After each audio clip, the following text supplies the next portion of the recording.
Big Sky Howdy, everybody, and welcome to another episode of World Bigfoot Radio. And we got something a little bit different this time. Our guest is someone that's actually had me on their show, and as you probably can't see it, but yeah. I got a Hawkwind in Search of Space shirt on. I couldn't find space very well, but I did find Spaced Out Radio. So for tonight's guest on our show, we have the amazing Dave Scott from Spaced Out Radio as our guest.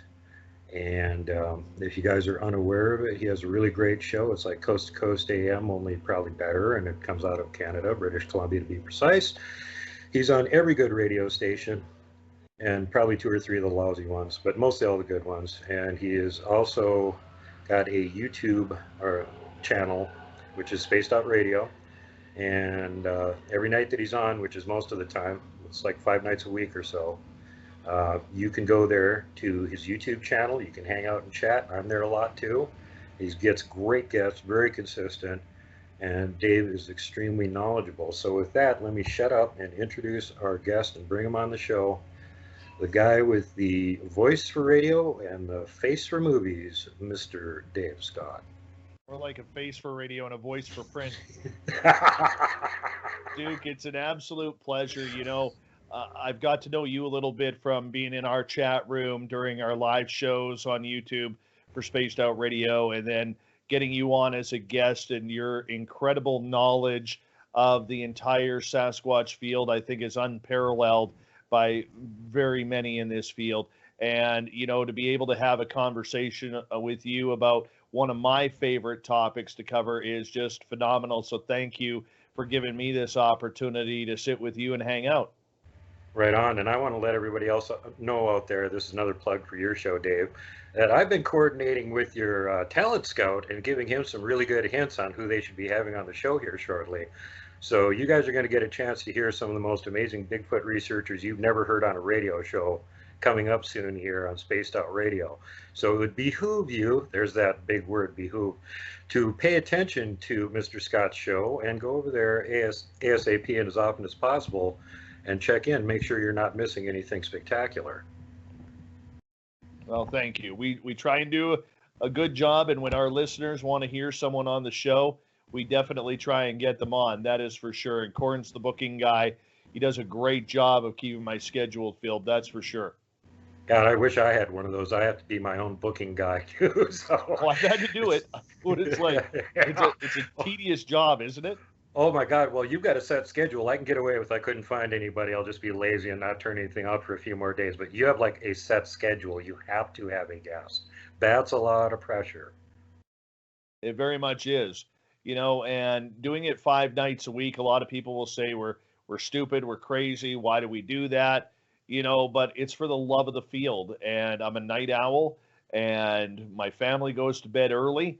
So what am I going to do? Sit around and watch TV all night? No, I could talk about the woo, which is just incredible and way much more fun than watching reruns of TV shows at 10, 11, 12 o'clock at night.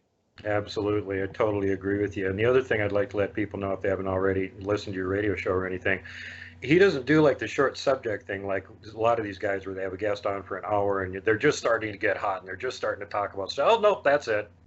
Oh, you're on Coast to Coast AM. You got 20 minutes, quick, in between all the. Oh, blah, blah, blah. I got halfway through my story. That's it. No, Dave has long format. His show goes a total length 3 hours, 2.5 of it with guests. So they get a lot of time to explain what they want to tell you.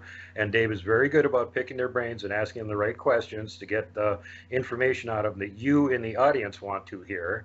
And so that's a real skill there. That takes a while to develop that. Good job, Dave.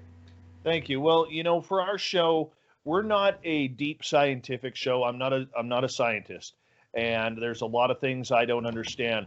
The big thing that I think a lot of shows are trying to do is they're trying out there, Duke, to be that scientific, credible show where we want to bring old school radio back. You remember the days when Art Bell in like the early 90s and through the 90s into the early 2000s, he was there to really try and spook us out a little bit. Tell us that really freaky Sasquatch story or alien visitation or ghost stories. And I think that's almost a lost art because everything through technology has become all about tech and science, and in the UFO world, it's about disclosure and what's happening there. I mean, nobody's just telling fun stories anymore. And that's what we try and do. And, sometimes it works, sometimes it doesn't, but our audience keeps growing. And I thank people for listening, man. Well, I hope your audience gets a lot bigger. You deserve it. You put in the effort and you actually get, I mean, nobody's 100%. I'm not either, but you get high quality guests most of the time. So even if it's a subject you guys might not particularly be that interested in, you might want to give it a listen anyway, because sometimes I tune in and go, well, I really don't care about this subject, but the guest sure is interesting. So check it True. out, you guys. It's worth doing.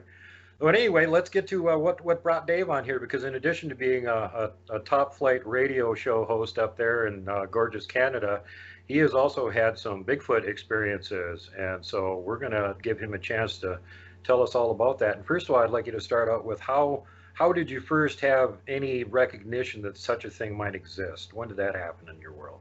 Oh, I remember being scared by Bigfoot, like many my age, watching the $6 Million Man versus Bigfoot. And I was just so freaked out. And I remember as a kid watching the Patterson Gimlin film. I probably saw it when I was first 8 or 9 years old, and I didn't see it until years later again. And I've always kind of had this mystic belief that it was out there.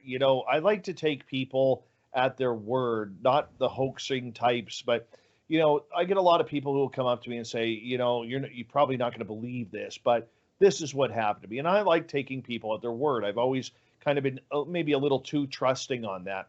So when I saw the Patterson Gimlin film, going back 3 decades ago, I was like, wow, this is awesome. Sasquatch in the mountains, and then around British Columbia, you see stories and art from the First Nations cultures that would depict the Sasquatch. And being growing up around the Harrison Hot Springs area, I only lived about an hour away, and you hear about all the Sasquatch stories that were coming out of there.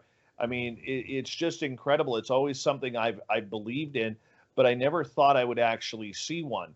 I knew the chances of me seeing a UFO were high. I knew the chances of me having a ghostly experience were high, but I thought the hard one was going to be Sasquatch, which it was, but it happened. And, you know, I have a little bit of a different belief of what this creature is compared to a lot of people. And there's a lot of people in the Bigfoot world who will not believe what I have to say or my opinion. I'm sure they'll be upset about it. We could get into that a little bit later. But I will say this. I'm a 100% believing in that Sasquatch is real. And I have no doubt about it because I've seen it with my own eyes. Seeing is believing. Yeah, the first time I saw one was 1972, and I was out sledding in the middle of the winter, and that was quite the shocker. Where I was at, you didn't, it's not like most of the northern areas where, well, it's winter, the bears are asleep. There's nothing really to worry about. You can trounce anything else's butt. We still have mountain lions and packs of timber wolves, so always had to be on the lookout. So luckily I was, and I spotted this thing creeping up behind me, and that was enough. Out of here. But yeah, it's I guess it depends on what age did it happen to you where you actually finally saw one. I mean, you'd always have it in the back of your mind, but it's a lot different when you see one, and especially if you haven't had any previous weird experiences. It just turns your world upside down, and you go, well, wait, now I was 10 years old, and I went, the adults always told me that there's no such thing as a monster, and that was a freaking monster. You guys are lying. What else have you been lying about? Well, for me, my story is a little bit different. My life really turned upside down in my late 30s. And it was the winter of 2011 where I actually had an incredible experience seeing the angel of death in my mother's eyes. And 2 hours later, I ended up channeling the angel of death. Now, you got to realize, like, I'm not going to go in depth because this isn't about that. This is about Sasquatch. But my perception of channeling was grabbing a remote control and flipping the channels as quickly as you could in order to find something that was on. Right. And ever since that experience happened, my house immediately became haunted. Like within 2 days, we were seeing ghosts and hearing ghosts in the house. Never had heard that before. I started getting some premonitions happening with some friends of mine, and I was really working on that. And I started working with a gentleman named Pascal, who is really a guru of mine, and he opened me up spiritually quite a bit. And I remember sitting there saying, or him saying to me, "How far down the rabbit hole do you want to go?" And me being a curiosity nut and being a journalist by trade, you know, the story is there, and I'm always up for getting questions answered. So basically, I ended up saying to Pascal, "Let's just go all the way," and he just worked with me spiritually, and it pretty much got to the point where anytime I wanted to see something, I just kind of put the energy out there and almost manifested happening. And I remember it was in my first experience happened with a friend of mine in Mission, British Columbia, where he had 10 acres on the top of a mountain in Mission. And we were hanging on out, and he wanted to take me into his backyard to show me a place where he had a real haunted experience. And this happened in September. And I should jump back for a quick second because it was Pascal who said, "Well, what do you want to see?" I said, "I really want to see Sasquatch." He goes, "Well, when do you think you're going to see it?" I was in this meditation. I'm like, July of 2013. And July of 2013 came. I didn't see Sasquatch. Didn't even see him. So, well, no big deal. Well, September comes along, and Dave wanted to take me into the forest in behind his house in order to see where he had this paranormal experience happen as a kid. So we started walking this old goat trail in behind his property with the forest, and we're about 300 yards into the forest, and we came across this tree. The tree was probably a foot around, not very big, and it was snapped at 8 feet high. Whoa. And we were kind of just sitting there, hanging out. And I just kind of said to him, I said, in my amateur sleuthing ways, I said, Sasquatch is known to break trees. Like this was a fresh, healthy tree. The bark on it was still wet. We had not had any windstorms. We had not had any rainstorms. There was no bug damage in that tree, and it was snapped off. And usually when you find that, there's nothing around it that's damaged either. It's just that one lone tree. Nothing. And we didn't have any storms or anything. And we were just kind of looking at this and saying, that's kind of odd. Well, then we started both getting that feeling that we were being watched. And we just started kind of looking around because there's bears in the area, there's cougars in the area. And as we were looking around, we start looking due north of us, like 12 o'clock, and that's where we saw something moving behind a tree.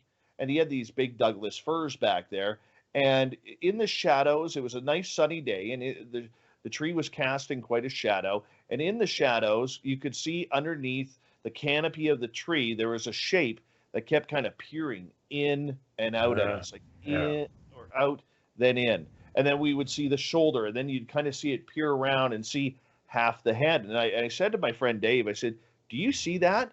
And he's like, "Yep." I said, "Dude, that looks like a Sasquatch." And we were just kind of dumbfounded about it, like, "Are you sure?" And we're like, "I don't know. I mean, the snap tree, and now we're seeing this, and this is getting kind of weird." And we watched it for about 5 minutes, and then it would just, stand completely still. And then when it would look, see if we were still there, pull back. Dave had a rule, and his fiance at the time had a rule on the property because there was a lot of strange stuff happening on that property.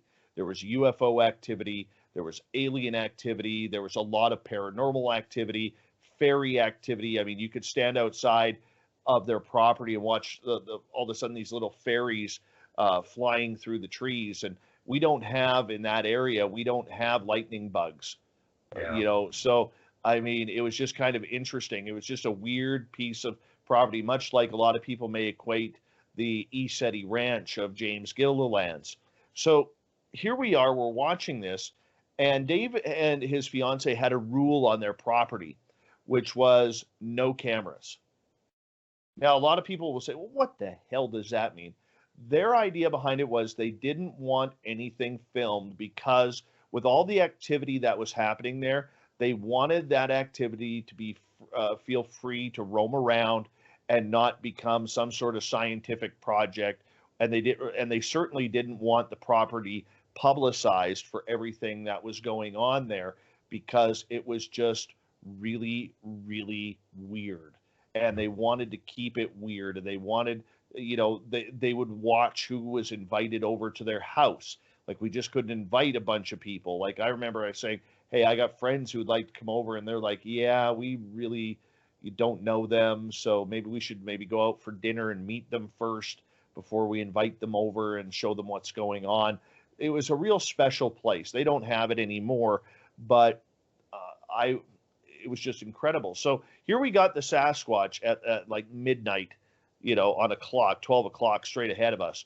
And so Dave puts his hand up like this and he goes, thank you for letting us see it. We should get going now. So he goes to turn back down the trail, kind of like, okay, thank you for giving thanks for letting us see you. And now it's time to go. So I followed suit. I said, okay. And I turned to my right. And as I'm turning to my right at about now this first one was about 100 feet from us. The second one was approximately 75 feet, but it was at about 1:30 on the clock. And how I noticed it was there was this tree branch that was shaking vigorously. Almost like if you're trying to get cherries off a tree or nuts off a tree. And that's where I got a full right side profile and back to top of the head profile of this secondary creature that was walking right through where that tree branch was shaking. Now that I look at it way ahead of time, there had to be three there because we had the one behind the tree, we had the one that I saw, but something had to be shaking the branch because branches just don't shake like that on their own. They don't. And so that's why I think there was three, but we saw two of them. But I mean, seeing the second one, I yelled out at Dave. I said, Dave, there's the second one. And he goes, what? I said, did you see it? And he was already 30, 40 feet down the path. And he's like, no, I didn't see it, man. But I mean, what I remember of that creature is it was brownish gray brownish red. And it was, it didn't look at me at all. I didn't see the face. It just kind of walked hunched over like they normally do. What I remember the most on it was the shoulders to the neck, because there was no neck. It went straight to the head, and it had the pointy head that kind of, I could see a little bit of a slant going down the front part. And I was just standing there staring at it, and then it disappeared. And that's when I turned and walked, more like sprinted to catch up to Dave on the trail. And it was just an amazing experience to be that close. And that property, we had some other things, Duke, that happened there as well, if you want to get into that. Sure. I mean, well, for the first part, let's just cover what you had for Bigfoot experiences and that sort of thing. But yeah, I have several guests that have been on the show, and another one that's going to be on again soon that's got a haunted ranch down in Florida. And like, there's weird stuff going on there all the time. She just had to contact me. She sent me a whole bunch of pictures from inside of her barn. Weird things have been going on. We have this thing padlocked. No one can get in there, and weird stuff is happening inside of it. We're finding evidence of it. So I put up a motion capture camera. Well, she sent me about 3 dozen really good pictures of a portal opening and closing inside of her barn. Yeah. So there are places like that where there's just, this kind of weird activity, and it usually has to do with there's a portal there. It's stationary, and stuff is coming and going. Well, the other activity that happened there regarding the Sasquatch was Dave usually worked at nights because he worked on the railroads, and sometimes his fiance would get scared with the stuff that was happening there, and she would call me and say, hey, there's weird stuff going on here. Can you come on up and check things out? So I would race over. I mean, one time she was literally woken up in the middle of the night because in their master bedroom, they had this 2-bedroom log cabin as a house, real tiny, maybe 1,100 square feet, very small house. And she got woken up on the walls of the master bedroom. It was like a fist was pounding, boom, boom, boom on the logs outside. So I remember that time I had to drive my truck right onto their property with my high beams on to Oh see if I could God. see anything around the house. But they also had a couple of ponds there. And I remember one time when she called me up because she was freaked out because it felt like the house was shaking. And I pulled up there, she comes outside, and we're kind of looking around the property just to see what was going on. And near the front of the house, they had this pond that was, if you looked at it from the house, you couldn't see it because there was, brush that had grown up 10, 15 feet high in front of it. But it was all of a sudden you were hearing like these giant rocks being thrown into that pond. And all of a sudden you hear splash, splash. Well, we're on top of a mountain. There's no beavers there. You Yeah. know, otters aren't going to do that. Like this is something being thrown in there. And this is where being from British Columbia, there's a lot of First Nations who believe that Sasquatch is a shapeshifter and or an interdimensional types of species. And this is where I kind of get into the woo side of everything because shortly after we had that Bigfoot experience, we would a lot of times go around the property and just do what we called perimeter walks, where we would try and pick up on the energies of everything that was happening. So we walked into the back field before the forest, and we were just kind of walking around, and in the back field there was also another pond. So as we started walking past this pond, that was kind of down into a minor gully, that was maybe 10, 15 feet down, but there was still big, like 60, 70-foot trees on our side. We started hearing splashing in that pond. Like something was, somebody taking a long stick and going whack on the water, or big rocks being thrown in. And we immediately knew that we had to kind of walk towards the front of the house. Because it must have splashed about 3-4 times. And as we walked towards the house, the splashing stopped. We kind of said, okay, we're leaving. We put our hands up in peace. We're leaving. Don't worry about it. And we walk towards the house. We walk about halfway the length of the house. And I kind of stopped because it felt like we were being followed. And I turned and looked back and didn't see anything behind us. But as I started kind of scanning the area with my eyes, they had this old dark cherry tree that was behind the house. And standing beside this cherry tree from the ground up to about 10 feet tall, 8 feet tall, I saw pixelation. No. Those little squares that block Yeah. people's faces. I saw pixelation standing there. And I stopped the group of 3 others, and I said, hey guys, do you see that? And I'm pointing towards the tree. So do you see that beside the tree? And they're like, see what? I said, pixelation. The lady who was with us said, hey, I see that. That's weird. What is that? But the other 2 could not see it. And so we stood there for about a minute trying to see this pixelation. I'm like, it's right there. How can you guys not see it? And she's like, are you serious? You guys can't see that? And they're like, no, we don't see anything at all. So they got kind of frustrated, and we started walking towards the house. We get to the front of the house, and right behind where that cherry tree was, we got roared at. Whoa. We got roared at, and it was a scream mixed with a howl, mixed with a roar, and all of a sudden we kind of looked at each other. We're like, what the hell is that? We used different colorful language, and we're like, let's go inside right now. Let's all go. So we all quickly ran inside the house. But the one thing that stuck out for me from that, as scary as that was, every other animal in that area echoed. And there was no echo on that roar. Like his dogs could bark and you would hear the echo up on the mountains. Right. But when this thing roared, there was no echo. And what's weird about it in that area, we never found any footprints. We never found any hair samples. We never found any scat samples. We never found anything. Just these profound experiences that we had there. It was the weirdest thing. Wow. Yeah. Have you considered that being that they, as far as I know, all of them can mind speak, maybe he gave you a mind speak roar. That's why there was no echo. He didn't actually roar. You all heard it in your minds. Maybe. No idea. weird stuff. But yeah, even uh, they have a whole wide range of weird tricks they seem to be able to play. And one thing that they're expert at is not leaving tracks, man. If they don't want to leave evidence around, they don't do it. The only ones that mess up occasionally are the kids who aren't fully trained yet. And somebody seen me run across the road. Now they're going to call Sasquatch Chronicles, and they'll be on Wes's show.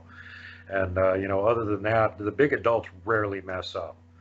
We go right to where we know they're hanging out most of the time, and we still, like out of every 5 or 6 tracks that we find, we'll find one that's like 18 inches or bigger. And those are the adults. But generally, it's the littler ones.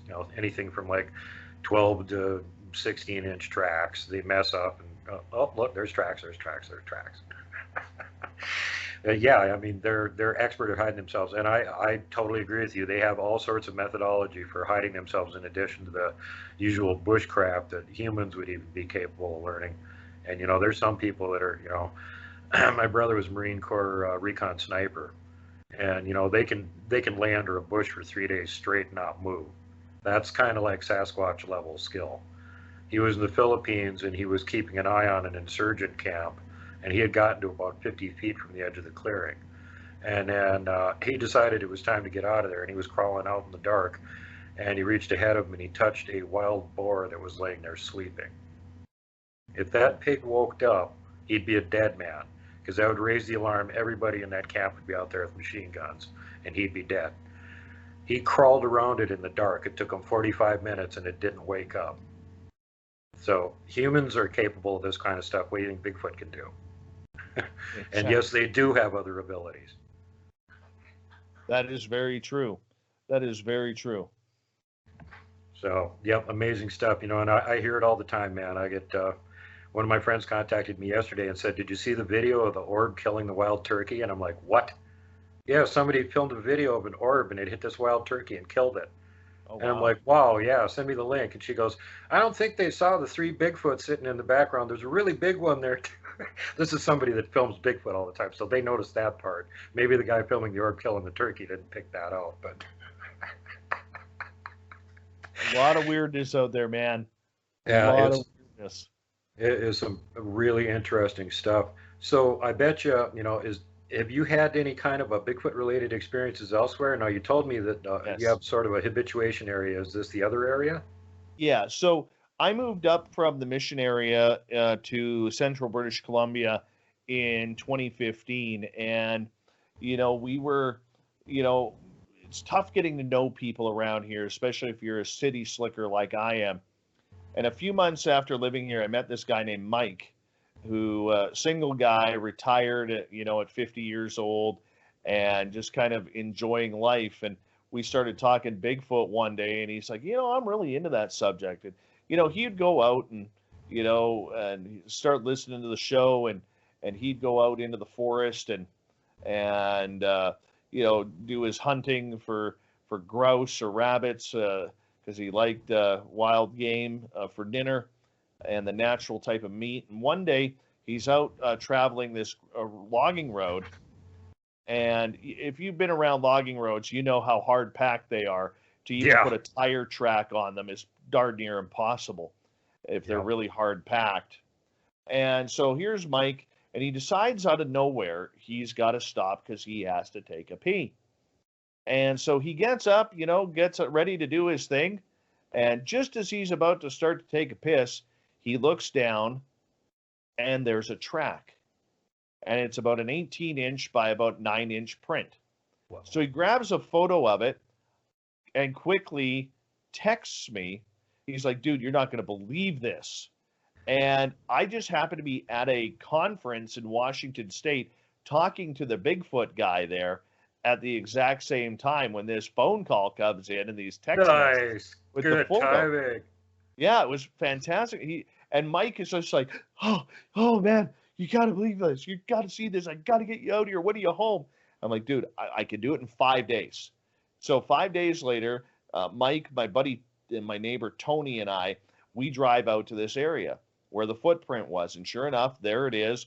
And it had been driven. Unfortunately, it was driven over by another vehicle, but we could tell from the rock pattern photograph of where it was, and we decided to kind of go into that area to see if there was any more prints. So we go off into the trees and we start wandering around, and like everything in the forest, all of a sudden it just opens up.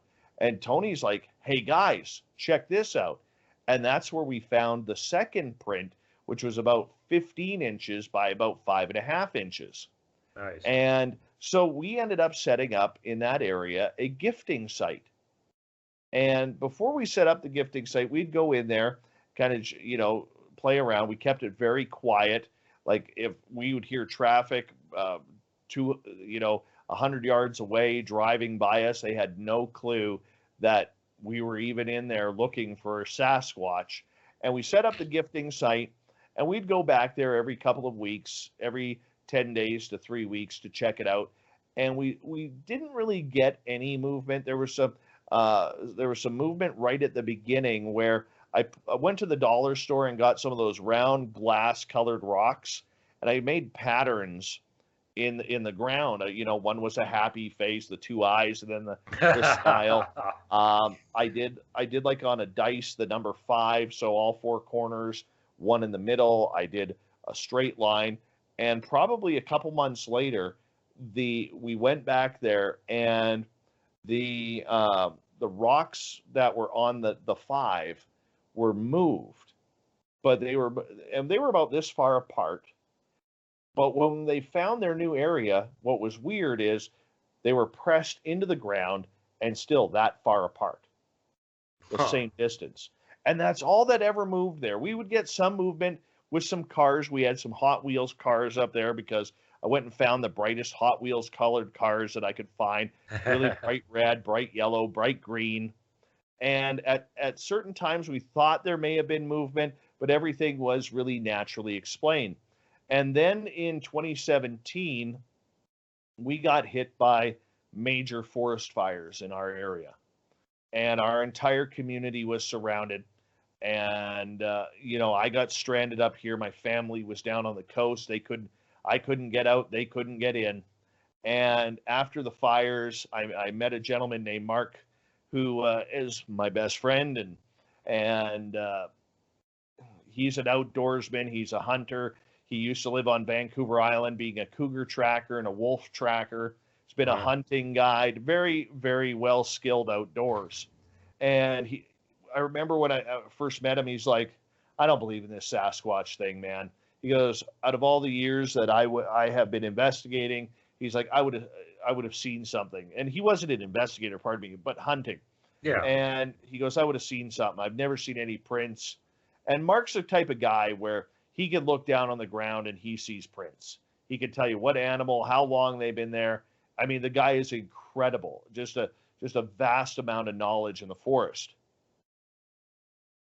And anyways, so I said, "Well, do you want to see the Sasquatch print?" He's like, "Yeah."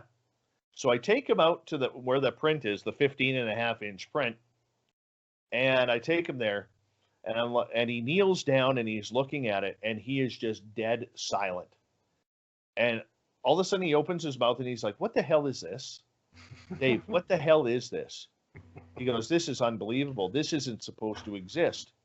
"What is this, Dave?" I said, "Welcome to the world of Sasquatch."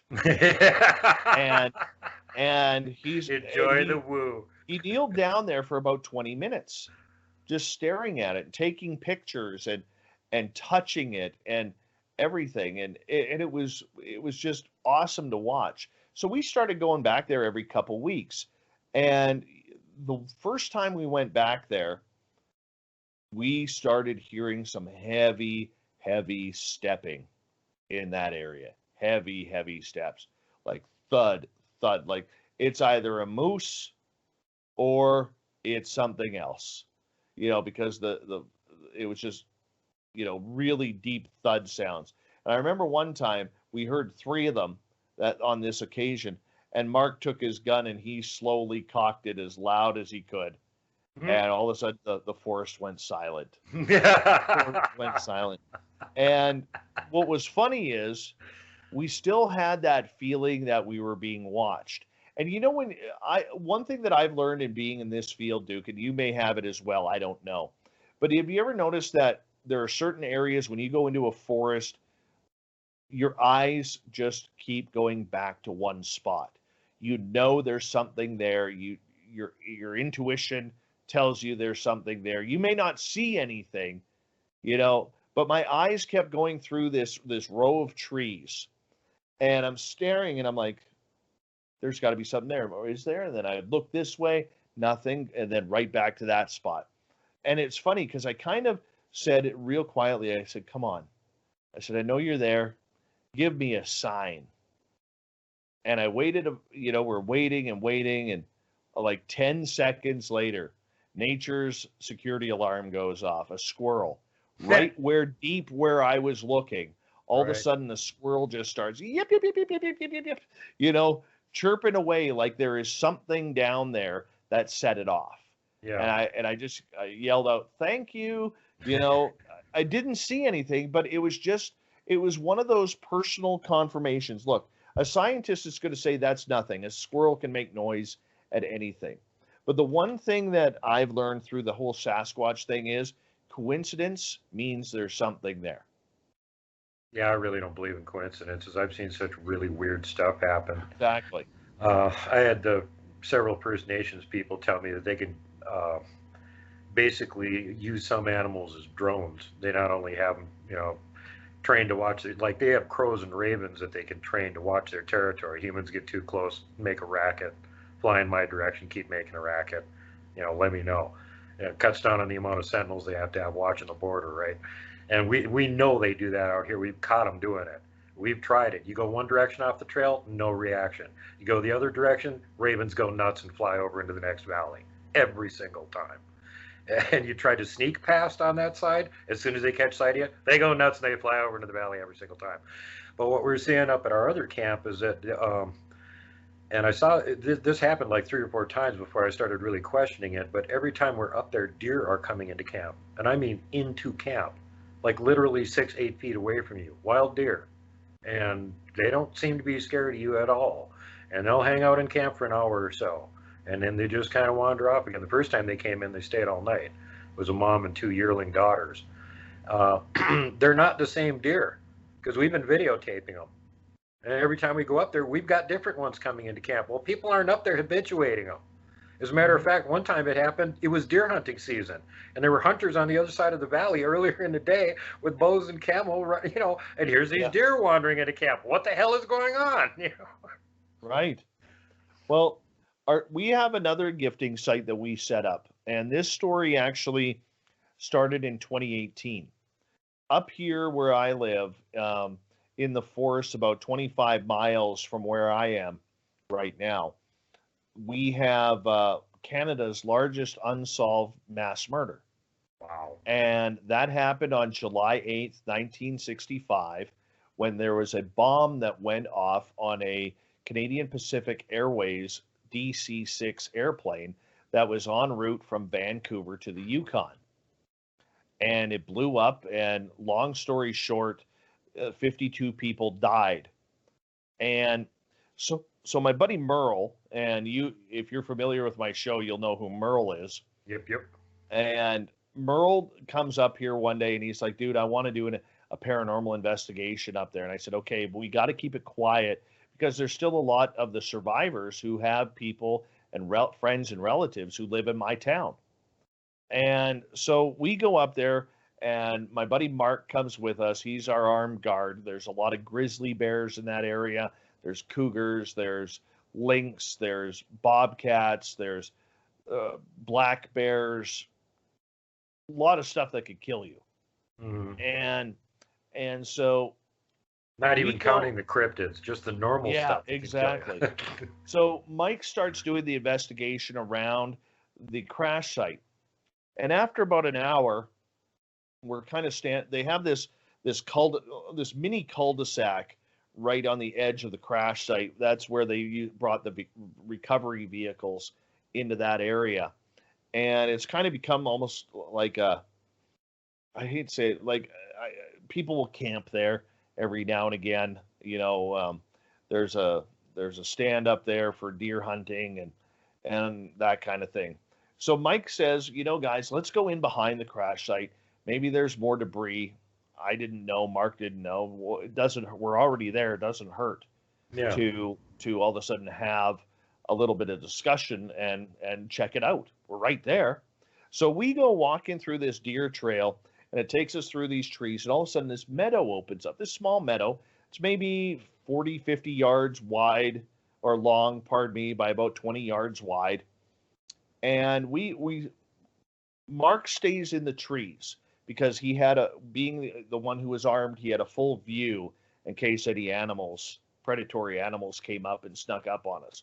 Mike and I walk across the meadow. There's this giant boulder that's sticking out of the ground, and we stop there. We're just kind of looking around, and no debris, no nothing. And all of a sudden, we hear,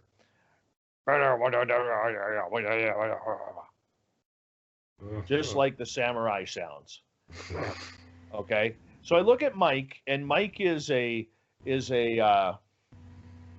city officer.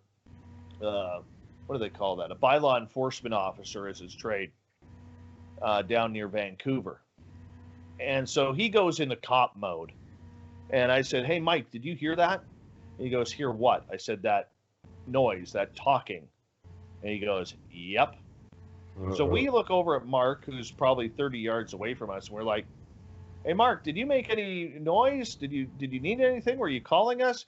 He's like, "Nope, didn't say a thing." "Well, did you hear that?" "Nope." Okay, so we're standing there. We start looking into the forest. We're like, "Hello, who's there?" Right? And then all of a sudden, again. And we're like, this is so weird. And I had forgotten about the Sierra sounds. I remembered hearing them. I remember what they sound like, but putting two and two together, I totally forget. Now, a lot of people have said to me, well, maybe it was people up there. Well, if there was people up there, they would have had to have passed us because we're so deep in the forest, there is one way in and one way out. And that is behind us. Mm-hmm. All right. And they would have probably had a vehicle to get there too, right? Where would that have been? Well, you had to park your vehicle and then hike in. Yeah. Right. So we go back towards the crash site, and Mark kind of wanders into the cul-de-sac. I'm kind of up on this little knoll, and Mike is at one of the pieces of the wreckage where he starts reinvestigating. And I'm about 30 feet, 40 feet from Mike, and Mark's about 100 feet from me. And Mike all of a sudden says, "Whoa!" He screams. And he's like, "There's something in the bushes right beside us." And I said, so I turned to Mark, because Mark's our armed guard. And I said, "Mark, Mike's got something up here. We need you up here." And that's when Mark kind of put his hand up like this, and I'm looking behind him, so I'm only seeing the back of his hand. Kind of puts his hand up like, "Shut up, Dave. Shut up." And I watched Mark take his backpack off and then raise his rifle into the forest, into the bushes, which is coming right at him. And so what Mike had heard was he had heard huffing and puffing and like branches starting to shake and that whoa, whoa, whoa type of sound, And Mark, when he put his rifle to the forest, he says that, in his words, he'll be like, "I don't know what the hell it was, but what I do know is that whatever it was wanted me to know it was there, and I knew it was on 2 feet." I said, "Well, did you see it?" He goes, "No, I didn't see it." And I said, "Well, how do you know it was on 2 feet?" And Mark's been, like I said, in the forest long enough to know the difference between how a bear sounds and a cow that's grazing out in the wilds, or a wild horse or a moose. He goes, "Dave, this was not on all fours. The noise was coming from the ground and way up high. They wanted us to know." So we have the guy behind us who talked to us, who eventually, I'll get to this in a second, we found the trail that he came in on. And they triangulated us. So here's the guy with Mike. Here's the guy with Mark. The trail to get out is here. Guess where we went? We took the trail. Yeah. I have a feeling if we would have taken the trail coming back this way towards the crash site, my gut instinct was there was another one there that was going to prevent us from being in there. Mm-hmm. You know, so that's my feeling of it. That's my guesstimation. All I know is for sure there were two somethings there that pushed us back out the trail. And it took us, Duke, about 2 years to finally get back out there. We'd gone back to the crash site previous for paranormal investigations, but we never went back there again. And last year, I decided, screw it. I want to put a gifting site there. So I gathered up some of my son's toys, and we all rode up there in our side-by-sides, and we walked the trail to this area. So we started walking in behind, try and find a place for the gifting site. And I'm trying to calculate, okay, the meadow is over here. This trail is going there. But what was weird, Duke, is every time the trail started maybe this wide, but by the time we got to where we put the gifting site, that trail was wide open, like the size of two giant hotel doors that you could open and close. And I'm thinking, well, that's big enough for a Sasquatch to walk through. Not a problem. So we found this old growth tree, and we decided that's where we're going to put the gifting site. So we put, we didn't take too much. We took 2 cars, a plastic, almost looked like a plastic sucker that used to hold gumballs, put that in the tree because it was bright purple. And I took a plastic handheld basketball that you would buy at the dollar store. And then I took some colored glass rocks and put them around the tree. And then Mark, his daughter, was with us. There was a log that was rotted out about 15 feet away from the tree. And she decided to put a nickel on this rotted out tree, an old 1960s worn out nickel. Well, this was near the end of September. We go back a week later. The nickel is gone. A couple of the toys have moved. And we're like, okay, this is kind of cool. Where'd the nickel go? So we spent probably half an hour looking for this nickel. Couldn't find it. You know, so logic says, could it have been a porcupine? Could it have been a crow or a pack rat or a chipmunk or a raven? Something that would have caught its attention. Mm-hmm. Okay, that's logical. Not just Sasquatch, but it's logical. Here's the problem. We go back the week later, and a couple of the toys had moved again, ever so slightly. And we're kind of looking around the area for footprints or anything that's kind of looking different. And all of a sudden, my 7-year-old son says, "Hey, Daddy, what's this nickel doing on the toy?"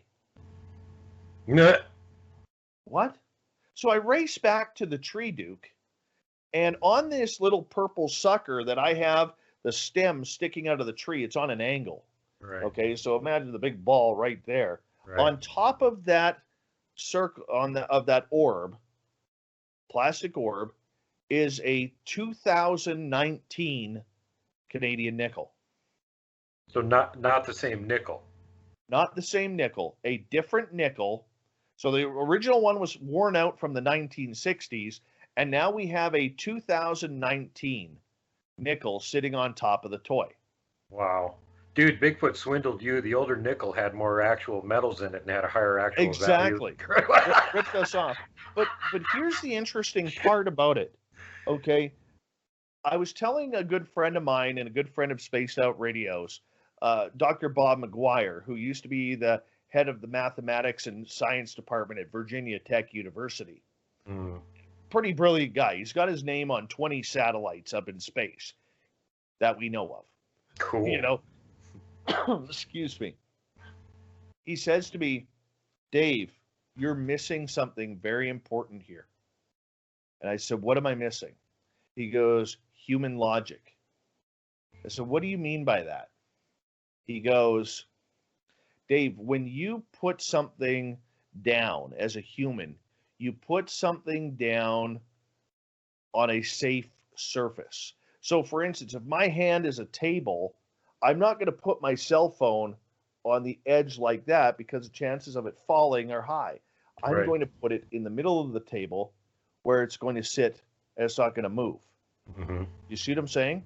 Mm-hmm. Where that nickel was in just kind of sitting on top of this round orb, any high wind would have knocked it off, any snowfall would have knocked it off, any Yeah. heavy rain would have knocked it off. A Yeah. tree branch falling, even a little twig falling, would have Yeah. knocked it off. What is Yet there, that? What else does that tell you? That thing was placed there very shortly before you arrived. that's Or would have exactly what fallen Bob off. said. Yeah. And that's what started making sense because we have to try and remain logical at the same time as we want to accept the woo for exactly 100% of what it is. We still have to have a little bit of logic to it. Excuse me. And so we took the nickel off, and the nickel is still in the tree. And we go back, put everything back. We leave the area. We come back the following week just to check to see if, because now that we're getting action, now we got to check. We go back the following week, and this is getting into late October now. And we go there, and the basketball had moved. Everything else was exactly the same, but the basketball had moved. I had it tucked in between two tree roots, so it kind of had a base to sit on that you'd have to use a little bit of force to move it. Like a Right. wind wouldn't have moved it or anything like that. Something physically would have to move it. Maybe a deer using its leg, or a chipmunk or a squirrel pushing on it. So I pick up the basketball, which is now in front of the tree, and I turn it over and I look, and it looks like there's fingerprints on it. Nice. So tiny fingerprints, like human size. Yeah. And what was interesting about those prints was I grabbed pictures of them. So I actually have pictures of those prints, which I'll send you. But what was interesting about it was I touched it, and it wasn't dirt on there, man. It felt like grease. Mm-hmm. And so my phone, I was fumbling with my phone trying to get something off my phone. I put the basketball to my jacket, and the phone slipped, my hand slipped, the basketball moved, and I accidentally wiped the grease off on my jacket. Oh But I man, got the photos. you got Squatch grease on your jacket. You know, But yeah, that's a very common thing, man. If they put their hands on your vehicle or something, they leave greasy prints on there. They're pretty easy to find. They've got that grease all over them. They're greasy suckers. yeah, And in addition to an insider, I know that well, more than one actually, that tell me their hide is about a half-inch thick, which is one of their insulation things, and also keeps mosquitoes from bothering them very much. The bigger biting insects they have to worry about, but mosquitoes can't get through that. But between that thick hide and the grease that they've got on the outside of them, that's one of the things that keeps them from getting cold in the winter. Because even the natives up north will tell you that stuff. You know, you put a layer of Vaseline or grease or something on yourself, and you ain't freezing very fast anymore. Not like when your skin's exposed. very true. Very true. Yeah. So we ended up putting a game camera up there for about 7-8 days near the end of November. We got nothing on there. Not even a deer, not a rabbit, nothing. Wow. Not even a bird. And the only photos on that game cam were us leaving the site after we set it up and us coming in. It was the weirdest thing. So the snow starts to fall, and we haven't been back there since. We're still a number of weeks away before we can get into the forest and into that area. That area will have snow in it until May, maybe even early June, depending on the temperatures. Okay, it's exactly the same as what we Yeah, have to deal with here, Dave. We can't get up there and do anything until May, and by October, it's like, yeah, that's it, we're done. yeah. So I'm very curious to see what has happened up there to the point where I feel like a child waiting for Christmas Day to happen. You know, I really am. And you know, I'll be honest with you. Like, I've had a lot of people through my show, Duke, who will say, "Well, are you gonna video it? Are you gonna take photos?" I'll take some photos, sure. You know, but I'm not a researcher. Yeah. Okay, I want to clarify to a lot of people. I have opinions on this stuff, but I am not a researcher whatsoever. I only know what I've experienced and what I've been able to learn after talking to people such as you or other people in this field who are spending a lot of time boots on the ground looking for this. I want to step it up because I think it's fun. Like Oh, it's a blast. this coming summer, I really, really look forward to driving into the forest at 11 o'clock at night and just setting up my lawn chairs with my buddy in the back of my pickup and just sitting there waiting for the noise to happen, waiting to Yeah. see what happens. Is there any wood knocks? Is there any hooting or hollering? Is there anything walking by? Is there any noise being made? That's what I want to do. That's the goal for this year, to step it up a little bit. Right on. Well, positive attitude will take you a long way. It seems that all the best researchers I know that are the most successful all have really positive attitudes. They're happy people, and they're not afraid of the Sasquatch. And that has a lot to do with it, I think. You know, my favorite spot where every time we were up there, we find stuff. We've never been skunked, ever, ever, ever, ever. We can always wander around and at least find tracks because they're just around there. And for a lot of people, when they go to the research area, there's that, you know, note of discord. There's a little bit of dread in the air. They're a little bit trepidatious about what might happen. And I don't know what to expect from these Bigfoot or anything. When I get to this area, it's like, hallelujah, I'm home. I could be in my favorite spot and camp for a few days. I frickin' love this spot. I come wheeling up there with the music blasting, and I put the doors open, and I go, hey, forest people, I'm here. How you doing? Why not? And you know, they respond. Hey, they're getting closer all the time. You know, for the last couple of years, they've been coming into camp while we're sleeping, and now the last time we were up there last fall, they were actually in camp during the day while we were further down the river, filming 20-inch tracks. The kids were in camp leaving their little tracks, 13, 14, and 16-inch track, right in the middle of the afternoon. Man, this is right next to a road. Cars can go by. Unbelievable. Yeah, it's really great. You know, and again, we're not gifting them anything. We have food lying around the camp and stuff, and not only do they not take it, all the other animals you would expect would come in and steal it, don't seem to do that. So it tells me they're kind of nearby. But we haven't tried really gifting them anything either. We haven't gave them any trinkets or anything. I think this year I'm gonna go give the big boss up there a rawhide necklace with some feathers on it in case he wants to wear that. I got glow in the dark beads I can put on there. So that would be like something the other Sasquatchers can't get. But other than that, you know, I mean, people have all different approaches to it. And I think for what we're doing, we're habituating to presence. And they know who I am. And the other interesting thing that I've noticed, if I go up there with the whole team, they kind of stay back a little bit, but they get close. They're listening to what we're doing. They're paying attention. We had 6, 7 guys up there for our max team this year, and all the vehicles parked all over the place, 2 of them up by the road. And we were telling Bigfoot stories, of course, because we're out sitting around the campfire on a Bigfoot expedition. And one of the guys asked something about Dogman, so I started conferring this one Dogman story I'd heard from, you know, somewhere around the area. And all of a sudden, one of them stopped me and he went, "Are you hearing that?" And the other guy that was across from him went, "Yeah, I'm hearing it." And I'm like, "No, what are you guys hearing?" Because I'm half deaf and I'm telling the story. "Oh, there's something over there throwing rocks or acorns or something at our trucks. We can hear them bouncing off our trucks." And I just kind of stopped for a minute and I'm like, maybe I don't like the story. I'll switch to a Bigfoot story. So I started telling the Bigfoot story, and as soon as I did that, they quit. Whatever it was that apparently has hands to throw things at least a good 40 or 50 feet across that road and hit the sides of the 2 trucks. No, all of a sudden they were nice and calm again. You know, change the subject, change the channel. That was like clicking the remote, Dave. Change the channel, dumb humans. We don't want the Dogman channel. I want to hear about my relatives over in Washington State. Okay. No kidding. That's awesome. So, and it's just, you know, it's a patience thing. One of the things that this comes up a lot with researchers that I've heard other guys from. You know, a lot of researchers don't actually go camp where the Bigfoot are. They go there during the day, or they'll go there and they'll stay part of the night and then drive out. They're not setting up their tents and sleeping or anything. Okay, so that makes you a little bit of an oddity if you're willing to do that, because most of them just won't do it.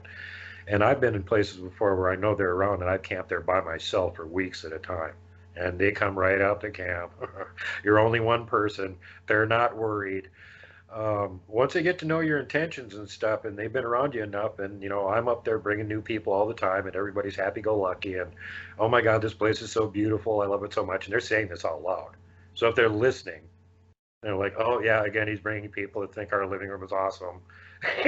Tour our home. Oh, did you see the latest X structure over here across the river? You guys should check this one out and film it. It's really great. That's So one that's thing kind I of the have. vibe we get. We just get that kind of welcoming vibe. And one of the more peculiar things we had happen the second year we were up there, I was just up there with Michael, and the night before we went and jumped in our tents. I said, hopefully they'll leave us a decent track we can find, not too far from camp here, because it's pretty rainy. I don't know if we want to wander around that much. So the weather broke. The next morning we got up, we walked across the road, went about maybe 50 feet into the woods where there was this old vestigial logging road that's pretty much overgrown. There's a little drainage ditch about 2 feet across. You step across that, and there's this dirt embankment going up to where this old road is.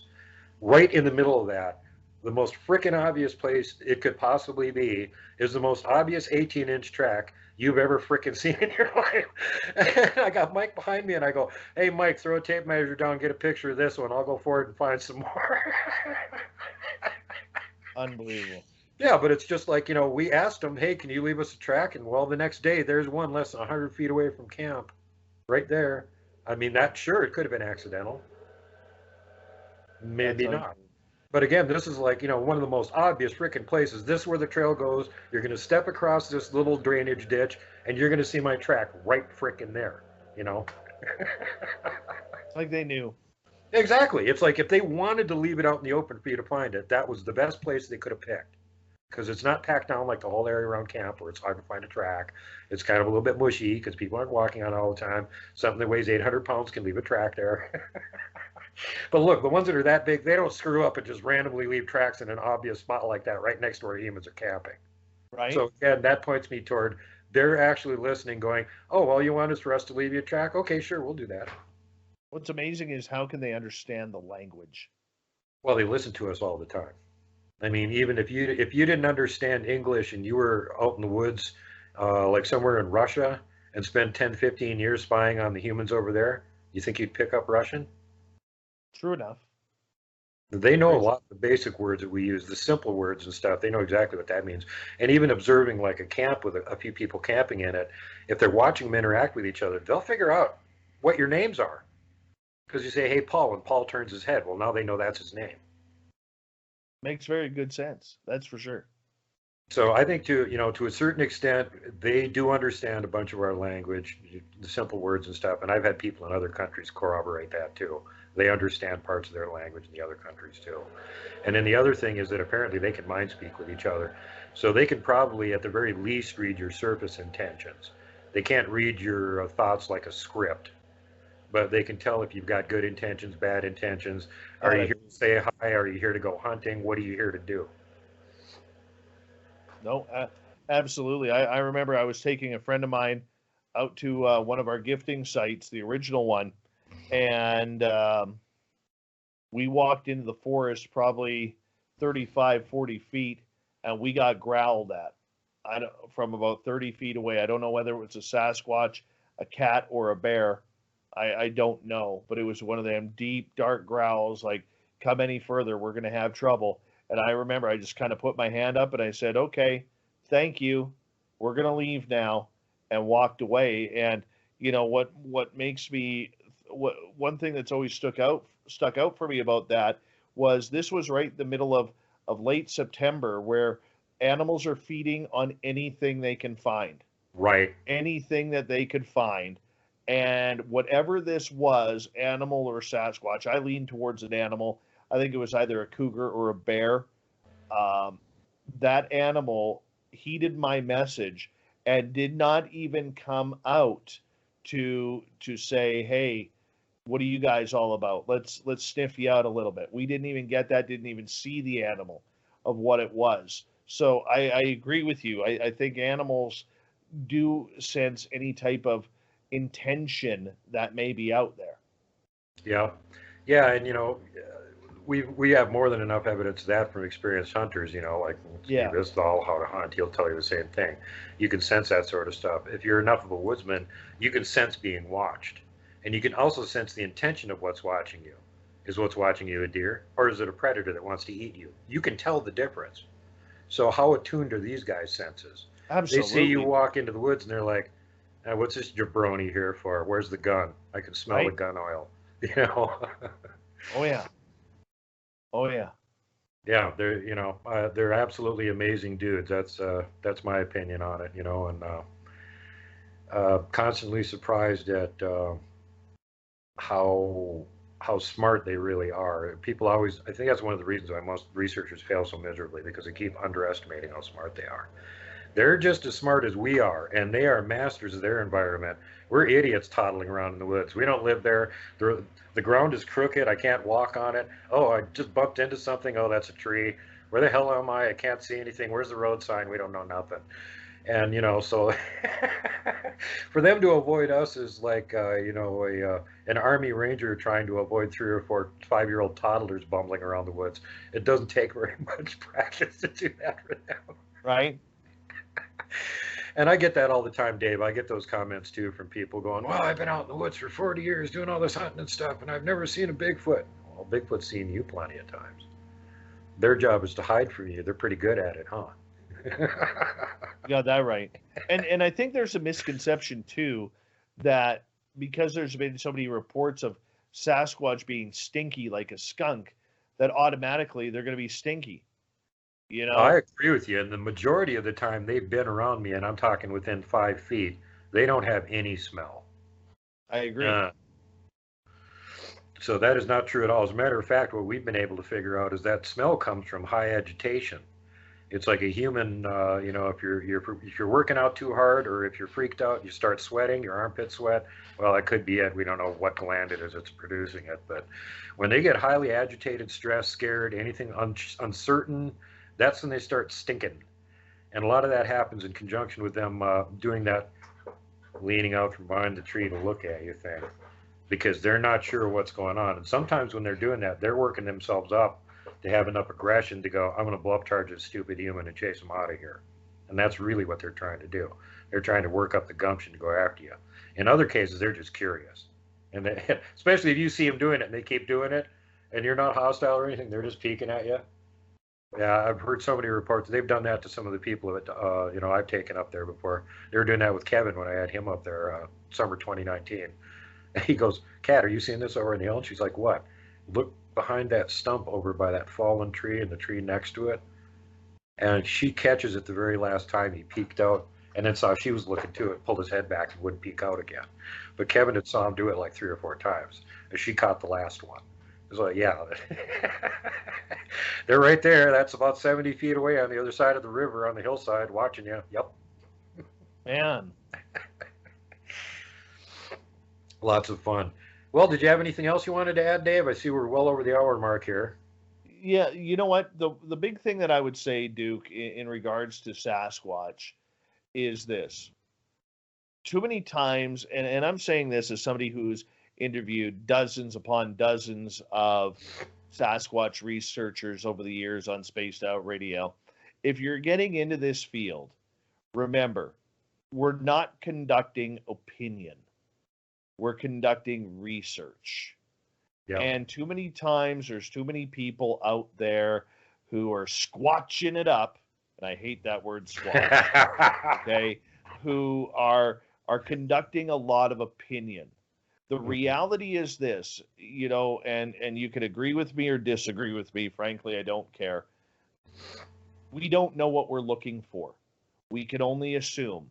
Assumptions are opinions, and opinion is not science. We don't know if this is a flesh and blood creature. We don't know if this is an alien creature. We don't know if this is a supernatural type creature that is part of something we haven't figured out yet. Science is about depicting a classification of something, writing a hypothesis, and then conducting a theory as to whether or not things exist and things are real. We know that they're real. Many people do. But keep an open mind.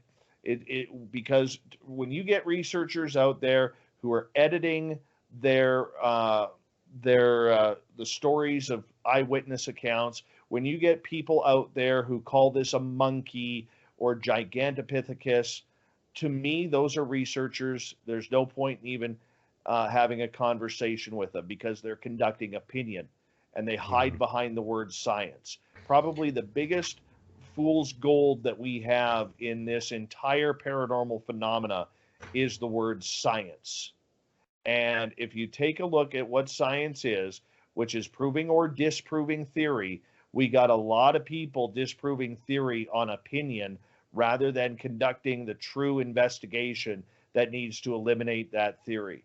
I think that if we want to be able to solve this creature, find out that it truly does exist, no matter whether it's a flesh and blood or something a little bit more magical, like many First Nations believe, we have to be able to conduct the proper experimentation. Guess what? Drones aren't science.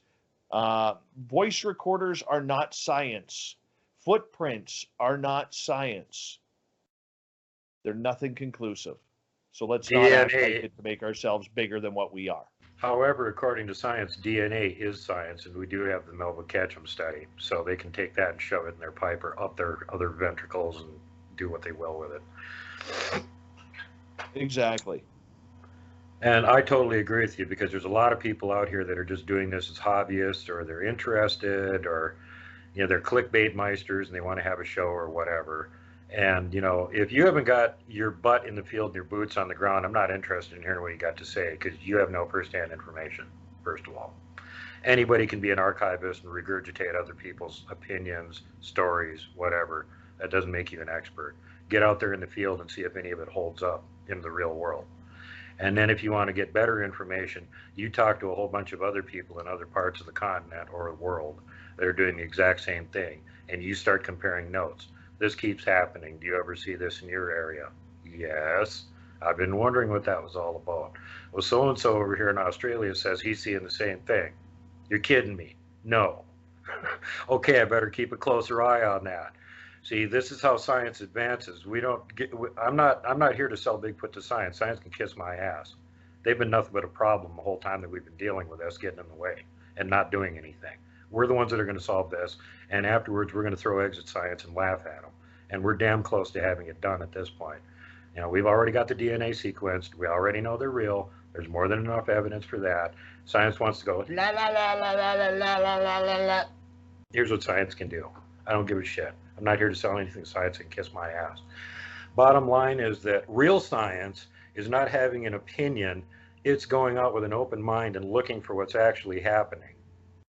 My opinion on Bigfoot has changed at least 5 or 6 times over the 40 plus years that I've been doing it, because I have an open mind and I get an opinion and I look at the other evidence and I go, well, that opinion isn't right, because here's this other evidence that says that opinion isn't right. So that one goes out the freaking window. Here's a new opinion until I get more better evidence that pushes me in a different direction.